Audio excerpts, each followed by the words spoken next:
I did want to bring. Did you see Saturday Night Live? I did. Thought so. Callis arrived for our interview with her own interpreter. Were you surprised by the reaction? I actually was very surprised. Naturally, I was a bit overwhelmed. But at the same time, I felt like, wow, this is great. If this is what's going to shine light and bring it to the deaf community and the culture and the language, then it's a beautiful thing, and I'm all for it. 2 to 4 out of every 1,000 Americans are functionally deaf. What was this all about when you were doing that? Those are signs for the storm. Okay. So when you have wind, you would go like this. Wind. Yes. Callis's mom and 3 siblings are deaf.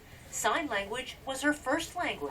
If you watched any of the news reports, you could see that I was signing, but I was also mouthing the words as well, because you have people that are completely deaf, cannot read lips, cannot speak, and rely solely on sign language. And then you have people at the complete other end of the spectrum who are oral and can speak for themselves and have some hearing, who are hard of hearing and can't understand sign language. But why so expressive? His tone was very fierce, it was very strong, and I had to portray that through my message and my facial expressions, because it was important for people to know that if they were in Zone A, it was immediate danger and they needed to evacuate their homes as soon as possible. She also follows the news, so she knows how to sign words like surge and crane.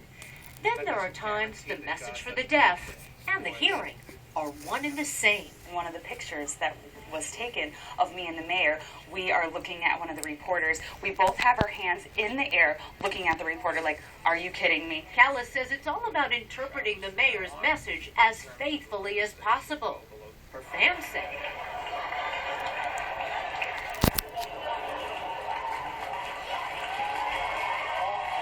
Alina Joe, CNN, New York. I'm Katie Lasso, and you're watching News 12. The Bronx Sports News is next. But first, here's a look at where you can get a free hot meal this Thanksgiving. We're coming right back. Stay with us.